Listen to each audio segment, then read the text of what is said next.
All right, we have some breaking news late on a Monday night as the Golden State Warriors have made another addition to their roster. This is Golden State Warriors Today by Chat Sports. I'm Chase Sr. Appreciate all of you for being here with us. This news coming in just moments ago from Adrian Wojnarowski of ESPN. He took to Twitter to say that free agent guard Jerome Robinson has agreed to a training camp deal with the Dubs, sources tell ESPN. A former lottery pick with the Clippers, Robinson played with the Santa Cruz Warriors of the G League the past 2 years and will compete for an open roster spot with Golden State. A lot of thoughts to get to. I'm going to explain why there's upside here, reasons to not be excited, but first, this is why you subscribe to the program here. We give you videos every single day at this point on Warriors Today, and anytime the Dubs make a move, we have you covered. We are less than 1,000 subscribers away from reaching a great milestone of 60,000 subscribers. So if you're in the market for informative, entertaining, insightful Dubs coverage year-round, not just during the hot moments of the NBA calendar, this is your go-to spot. Smash that subscribe button. So with Jerome Robinson here, I don't think he's going to make this roster, to be frank with you, but it's interesting because Golden State does have 2 roster spots left. They have 13 guaranteed contracts signed for the 2023-2024 season. So at the very least, Jerome Robinson, a player with a little bit of pedigree, a little bit of background, former lottery pick for the Los Angeles Clippers. It didn't work out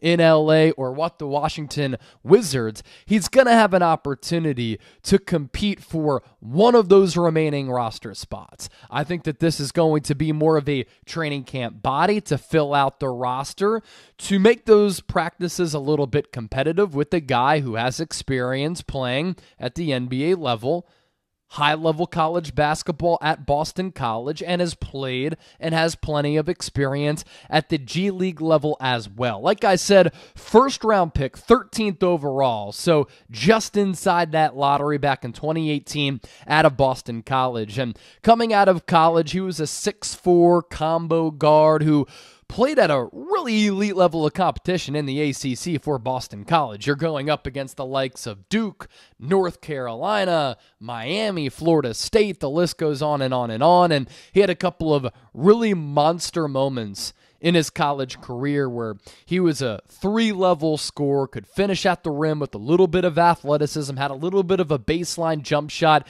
and a pretty solid three-pointer in which sometimes he would revert to the sidestep or the step-back three and look pretty smooth in the process. The issue with Jerome Robinson, though, is that never translated to the NBA level. For his career, 4.5 points per game, less than 2 rebounds, less than 2 assists, about a steal per night, just under that. His best stretch coming after he was included in a 3-way trade when the Clippers sent him to the Washington Wizards.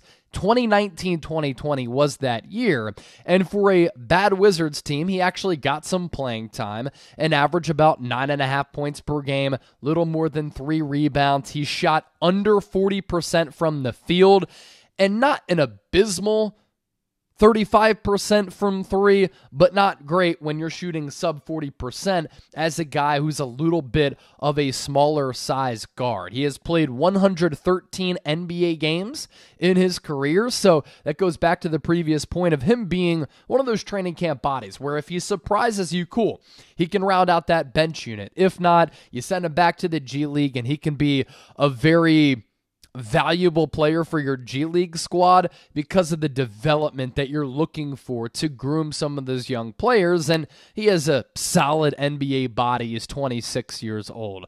Warriors obviously very familiar with the player from his time playing for their G League affiliate, the Santa Cruz Warriors. Last year, 24 games, 21 starts, 14 points per game, 46% from the field, not bad, 36.5% from 3, so not great. But the year before that, he did average about 20.5 points per game for Santa Cruz, so back-to-back seasons with the Santa Cruz Warriors. The issue, and why I don't really love the signing, even though I don't think he's going to make the squad, is that he's 6'4", 190 pounds, and he doesn't do anything necessarily special for being somewhat of a smaller guard. Like if he was 6'7", long, he might be able to defend at a really high level at the NBA level. He defends at a solid level. He's somewhat active and will put forward some effort. But at that size, he's not a great handler of the basketball. He's not a great shooter, not a great offensive creator. And he's not a guy who's going to defend at a really, really high clip. And you look at this Warriors roster right now, you're set at guard. You have Steph Curry, Chris Paul, Corey Joseph. So you've made additions to that backcourt, and you drafted Brandin Podziemski, who we talked about a little bit earlier in our Warriors Summer League winners and losers. I'm not sure if he's going to carve out a lot of playing time in year one, but at some point down the road, right? Or at some moments during the season, if an injury happens, load management, you want to see him get a little bit of time, a little bit of burn, and some minutes at the NBA level, you're going to play him because you actually have hope that he can be a contributor as a young player who last year in college shot like 43, 44% from three-point range. And in the Summer League, while his shooting numbers were not good at all, he did show some ability to distribute the basketball a little bit. So I want you to grade the signing here, A, B, C, D, or F, and let me know if you think that Jerome Robinson is going to make this Warriors roster. And you look back at that 2018 NBA draft, it's a pretty interesting one to look back at, because he goes at number 13, just inside that lottery for the Clippers. They probably hoped, past tense, not current, that they would have drafted Michael Porter Jr. because he went 14th. But you look at the 2018 NBA draft, this is a fun revisit because DeAndre Ayton out of Arizona went number 1. Marvin Bagley, number 2. And this is where things get interesting because this is where Phoenix and Sacramento probably wish they could have gotten a redraft. Luka Doncic to the Atlanta Hawks at number 3. He is then traded to the Dallas Mavericks in that trade that sent Trae Young to Atlanta. Jaren Jackson at number 4. Mo Bamba at number 6. He's been a bust. Wendell Carter Jr., pretty solid player at 7. Colin Sexton got off to a really good start. His game is kind of flatlined because of injuries and lack of production. Kevin Knox, number 9. Mikal Bridges to the Sixers at 10. They then traded him away for the rights to Zaire Smith, who went at number 16.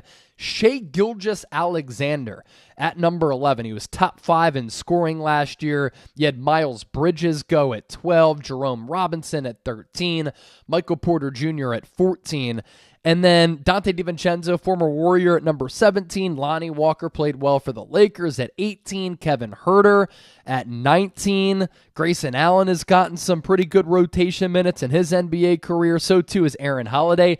Anthony Simons all the way at number 24 for Portland. That ended up being a really good pick for them. Mo Wagner at 25, Landry Shamet at 26 to Philly. Robert Williams to the Celtics. He's been really critical to their success, although he's been injured a lot. 27 to Boston. Jacob Evans, not a great pick for Golden State, and Bob Myers at the time at 28.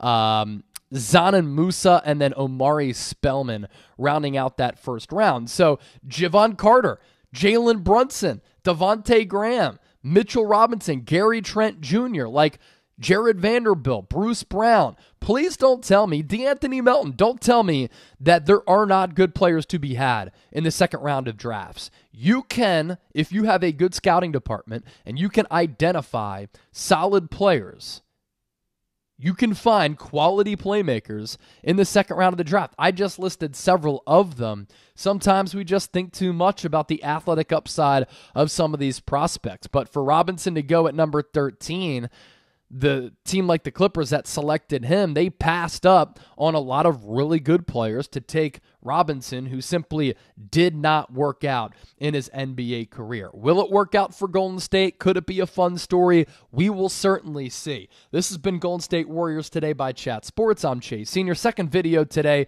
Make sure you check out our Summer League winners and losers. That is up on the channel right now. And anytime breaking news happens, we have you covered here on the show.